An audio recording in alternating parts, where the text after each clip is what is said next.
कि रजगुण ब्रह्मा, सतगुण विष्णु, तमगुण शिव जी है। ये देखिएगा अपने ही सदग्रंथों में श्री शिव पुराण गीता प्रेस गोरखपुर से प्रकाशित है। इसके संपादक कौन है?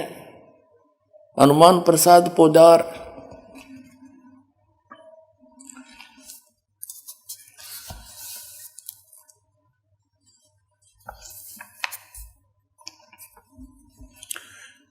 ये संक्षिप्त शिवपुराण रुद्र संहिता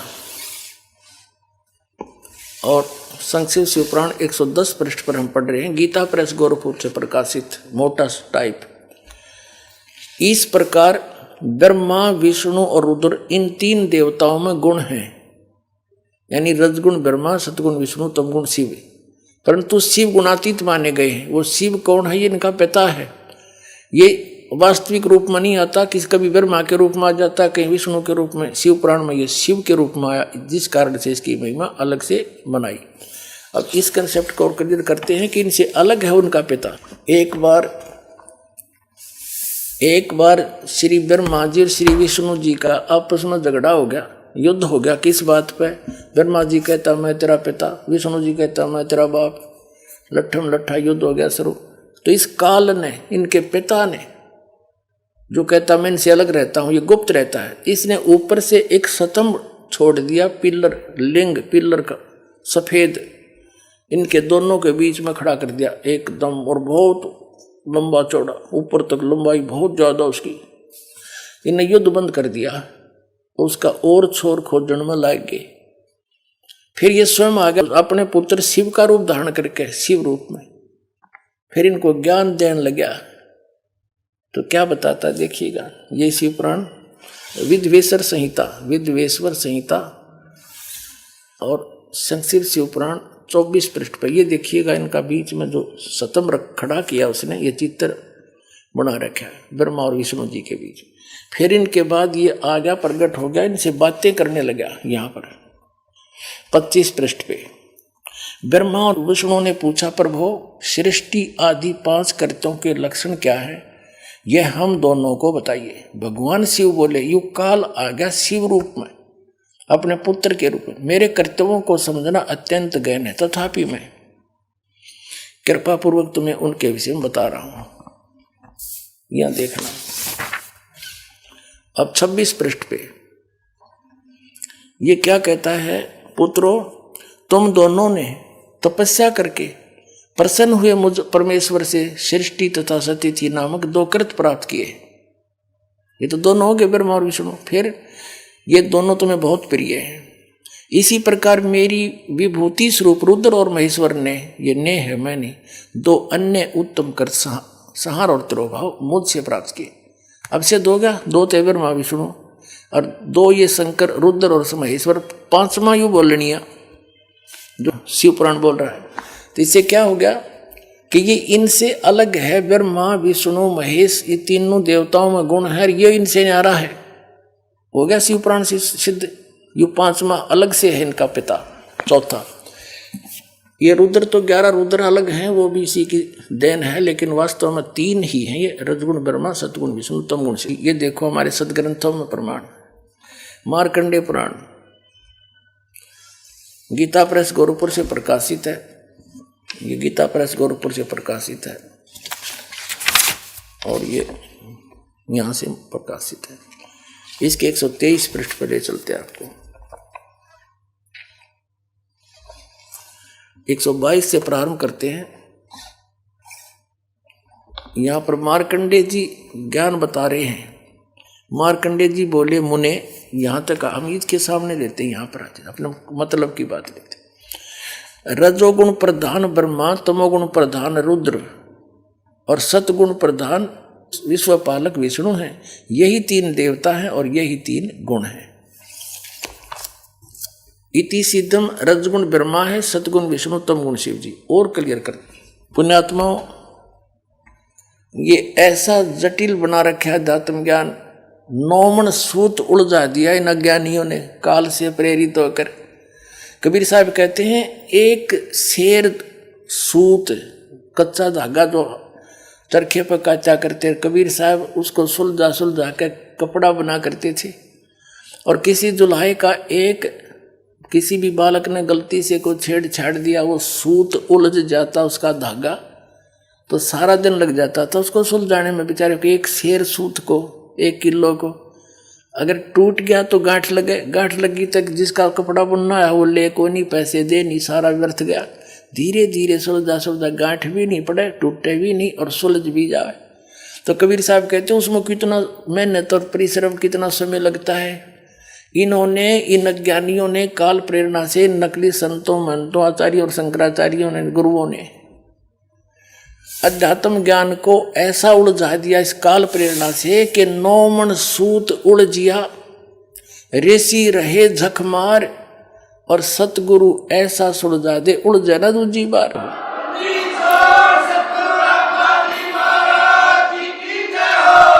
अब इस सूत को सुलझाने के लिए दास ने इतने प्रमाण दिखाने पड़ते हैं, कहीं गांठ ना पड़ जा, थोड़ी सी भी कच्चा पॉइंट रह गया, नकलियों का दाव लग जाएगा। रामपाल झूठ बोला और ये सारी झूठ बोल रहे, एक भी सच्ची नहीं।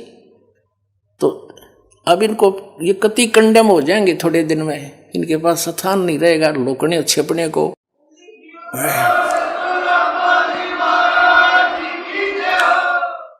या तो ये संत स्वीकार कर लेंगे कि सचमुच सच्चाई यही है और सबको कह देंगे अपने भक्त अनुयायियों को, इनका भार हल्का होगा। और नहीं तो इनको यहाँ जगह नहीं रहेगी हिंदुस्तान में रहने के लिए। एक दिन ऐसा आ जाएगा, पलायन करना पड़ेगा इनको दूसरे।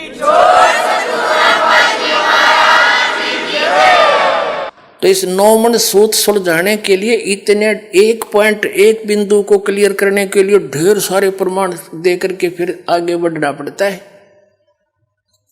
और तभी आज दास सफल हुआ, कबीर परमात्मा की रजा से उसके बच्चों को ज्ञान पहुंचाया। बुद्धिमान समाज सारे प्रमाण देखकर दांतों तले उंगली दबा रहे हैं, हे भगवान कहाँ छुपा था ये अनमोल ज्ञान। और रो रहे हैं गए और समय गए हुए समय को। यहाँ आते हैं भक्त, एक बूढ़ा सा व्यक्ति 60-65 साल का, और खड़ा खड़ा रो रहा, जो दर्शन कर रहा था। ऐसा उसका दिल कर रहा था जैसे सीने से लगा लूं, और कह रहा था 10-12 वर्ष मुझे क्यों छोड़ दिया अकेला। वो फंसा हुआ था जय गुरुदेव के। नो रोवे मुझे क्यों त्याग दिया था, मुझे क्यों छोड़ दिया, मेरे से क्या गलती बन गई, आज मिले मुझे सही ठिकाना। तो ऐसे रो रही पुण्यात्मा, कोई 30 वर्ष से कोई 20 वर्ष बर्बाद करके उनका क्यों करपेटा भरेगा, सारा जीवन खो दिया। लेकिन पुण्यात्मा घबराइयो ना, यह साधना ऐसी है, थोड़े दिन में रिकवर हो जाएगा सारा आपका पिछला सारा, चिंता मत करना।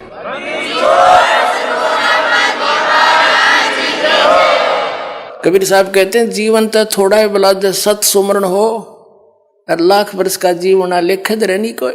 या सत साधना तो थोड़े जीवन में पार हो जाओगे, और जो वहां लुट पिटका है वो तो घनी जोर तो अपना पिछला एरियर पूरा करेंगे और स्पीड तो लगेंगे और जल्दी काम बन जाएगा। तो बात तो थोड़ी सी है, कुछ ज्यादा नहीं। अब कंसेप्ट क्लियर करता है दास आगे। रजगुण ब्रह्मा है, सतगुण विष्णु, तमगुण शिव। ये देखिएगा, ये है श्रीमद देवी भागवत हिंदी टीका सहित भाग 1। ये कहाँ से प्रकाशित है? अथ देवी भागवतम सभाष टीकम सहमात्यम। और ये कहाँ से छपी है? खेमरा श्री कृष्ण दास प्रकाशन, मुंबई। अब इसके तीसरे सकंद को दिखाते हैं आपको। अथ श्री मद देवी भागवते भाषा टीका युक्ते तृतीय सकंद है प्रारंभते। इसके प्रश्न नंबर 11 पर आपको दिखाते हैं। यह है प्रश्न नंबर 11, देवी भागवत भाषा टीका तृतीय सकंद अध्याय 5 का। ये मंत्र नंबर हम 8वां पढ़ेंगे, 7वां या समाप्त हुआ। भगवान शिव अपनी माता दुर्गा से प्रार्थना कर रहा है कि हे माता, यदि हमारे ऊपर सदा आप दया युक्त हो तो हमको तमोगुण किस प्रकार प्रदान किया। तमोगुण में ब्रह्मा रजोगुण और हरि यानी विष्णु को सतोगुण युक्त किए, किस प्रकार युक्त किए। अब इस संस्कृत से अच्छी तरह समझ में आओगे। हम संस्कृत भी पढ़ सकते हैं क्योंकि देवनागरी लिपि है। यदि दया धर्मना, वही 8वां अध्याय है, इसका अनुवाद ऊपर है। यदि दा धर्मना न सदाम्बिके कथम अहम विहित च, क्यों बना दिया मैं को तो तमोगुण है। भगवान शंकर कह रहा है मुझे तमोगुण क्यों उत्पन्न कर दिया आपने। और कमल जय, कमल से उत्पन्न होने वाले ब्रह्मा जी को रजोगुण संभव, इसको रजोगुण क्यों बना दिया। सुवित क्यों, सुविहित क्यों सतोगुण हरि, विष्णु जी को क्यों आपने सतोगुण बना दिया। इति सिद्धम, इति सिद्धम रजगुण ब्रह्मा है, सतगुण विष्णु, तमगुण शिव जी। अब हम फिर आते हैं उस पवित्र श्रीमद् भगवत गीता को समझते हैं। 7वें अध्याय के 12वें श्लोक में देखिएगा। अब हमने श्रीमद् भगवत गीता ले ली है, वो सदग्रंथ रख दिए हैं। अध्याय नंबर 7 का और श्लोक नंबर 12 अब बहुत आसानी से समझ में आओगा। और भी जो सतोगुण से उत्पन्न होने वाले भाव हैं यानी सतिथि, और जो रजोगुण से यानी उत्पत्ति, और तमोगुण से संहार होने वाले भाव हैं, जो क्रियाएं हैं, उन सब को मुझ से ही होने वाले ऐसा जान, क्योंकि निमित्त यही है उसका, परंतु वास्तव में उनमें मैं और वे मुझ में नहीं है। यानी ये ब्रह्म जो है श्री कृष्ण में बोल रहा है, ये काल श्री कृष्ण में बोल रहा है। ब्रह्मा विष्णु महेश का पिता, और विष्णु ही श्री कृष्ण थे, अपने पुत्र श्री कृष्ण में आकर ये बोल रहा है और गीता का ज्ञान दे रहा है। अब क्या बता रहा है अर्जुन को, देखिएगा। अब हम 7वें अध्याय का 13वां श्लोक पढ़ेंगे। गुणों के कार्य रूप सात्विक, राजस और तामस, इन तीनों प्रकार के भावों से ये सारा संसार प्राण समुदाय मोहित हो रहा है। इन तीनों गुणों से परे यानी रजगुण ब्रह्मा, सतगुण विष्णु, तमगुण शिव जी से परे मुझ अविनाशी को नहीं जानता। ये क्या कह रहा है कि ये ब्रह्मा विष्णु महेश पर ही सब आसक्त होए बैठे हैं। इन तीनों गुणों से ऊपर मुझ ब्रह्म को ये नहीं जानते, कोई नहीं जानता। आगे देखो। अब 7वें अध्याय का हम 14वां श्लोक पढ़ रहे, 13वां 12वां पढ़ लिया। क्योंकि यह अलौकिक अर्थात अति अद्भुत त्रिगुणमयी मेरी माया, रजगुण ब्रह्मा, सतगुण विष्णु, तमगुण शिव जी द्वारा फैलाया गया जाल, ये बड़ी दुस्तर है, खतरनाक है। जो पुरुष केवल मुझ को निरंतर भजते हैं यानी ब्रह्म साधना करते हैं, वे इस माया को यानी ब्रह्मा विष्णु महेश से ऊपर उठ जाते हैं। इनसे मिलने वाले लाभ यानी रजगुण ब्रह्मा, सतगुण विष्णु, तमगुण शिव जी की साधना से जो लाभ मिलना है, उससे अधिक लाभ ब्रह्म साधना से मिलना है, वो ब्रह्म लोक में चला जाता है।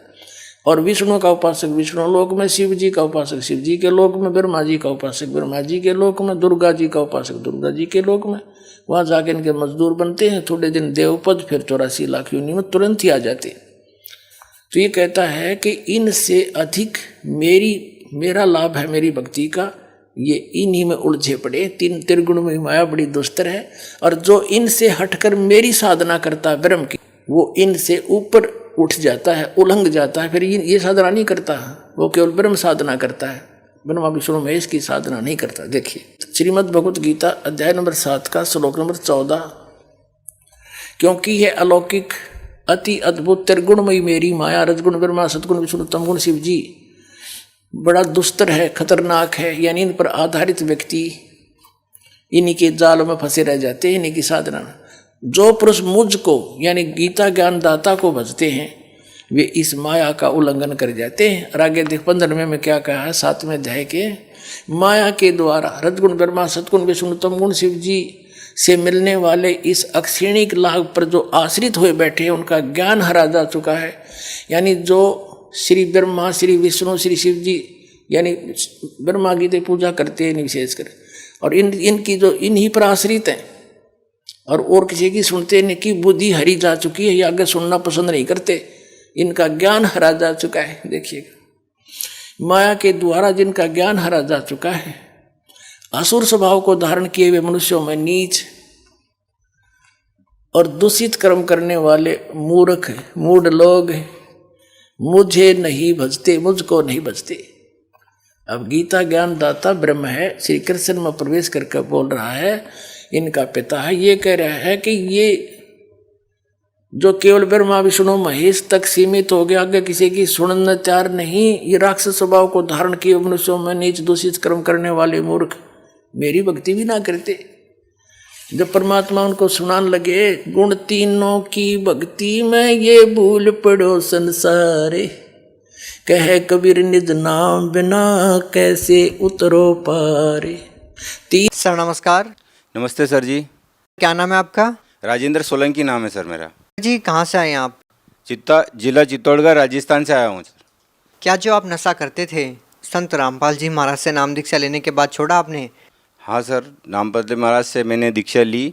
उसके बाद जैसे मैं आश्रम में नहीं गया, उससे पहले मैं बीड़ी पीता पीता गया था यहाँ से, और मेरे को विश्वास भी नहीं था कि मैं ये सारे नशे मतलब छूट जाएंगे। लेकिन जैसे ही आश्रम में घुसते ही मेरे को ऐसा महसूस हुआ जैसे कोई स्वर्ग सतलोक में चला गया। और वहाँ जाके मेरे को ऐसा महसूस हुआ जैसे कि सब जो जितनी आत्मा थी, सब भगत लोग थे, सब भगत जी कह के बुलाते थे, इतना आदर दिया। और वहाँ अंदर जाते ही ऐसा मेरे को कुछ भी मतलब जो शरीर में था, जैसे कुछ वजन था, जो 50-100 किलो का वजन सर से नीचे उतार के वहीं रख दिया मैंने भगत जी। सर संत रामपाल जी महाराज से नाम दीक्षा लेने से आपको और क्या लाभ मिले? भगत जी मेरे को सबसे बड़ा एक तो ये लाभ हुआ, जो मेरा घर का जो क्लेश था, जो रोज़ में दारू पी के अपनी पत्नी से झगड़ा हुआ करता था, एक तो ये ख़त्म हो गया। दूसरा ये हुआ सर जी, मैं हिंदुस्तान जिंक में जब मैं काम करता था तो वहाँ पे मैं 10 साल से मैंने कमरे के भी लेने की मेरी औकात नहीं बनी थी सर। लेकिन बाद में परमात्मा संत रामपाल जी महाराज की ऐसी दया हुई, जो मेरे को 2 साल हुए थे नाम लिए ने सर जी, तो संत रामपाल जी महाराज ने मेरे को 10 लाख का एक बड़ा सा घर बनवा के मतलब दिलवा दिया। इतनी मेरी हैसियत बना दी भाई सर जी। सर जी एक सबसे बड़ी ये भी एक बीमारी थी मेरी, जो जिसको एलर्जी बोला करते हैं सर। ये चित्तौड़गढ़ से जो बनाया हुआ है अपना, तो इसलिए ये अपने डॉक्टर अनीश जैन के यहाँ मैंने चेकअप करवाया था। उन्हें ये सोनोग्राफी करवा के दी थी। उन्हें बोला था कि आप 10 करोड़ रुपए भी खर्च कर दोगे, इस बीमारी का कोई इलाज नहीं है। आपका इसका इलाज है कि नाक पर पट्टी बांध के रखो और आप धूल मिट्टी से दूर रहो। और मैंने संत रामपाल जी महाराज को बस नाम लिया और दंडवत किया, और ये बीमारी मेरी ख़त्म हो गई। सर और क्या लाभ मिले? सर ये तो शारीरिक लाभ तो ये हो गया, और जो धंधा नहीं चलता था तो आज परमात्मा की दया से अच्छा खासा धंधा हो गया है। जो पैसे के लिए 1-1 रुपये के लिए हम मोहताज थे, घूमते फिरते थे, आज मेरा अच्छा धंधा हो गया। मैं किसी के मतलब आश्रय नहीं हूँ, मैं परमात्मा की इतनी रजा हो गई है, जो मैं अपना परिवार का आराम से घर चला रहा हूँ सर। सर धन्यवाद। सत साहिब।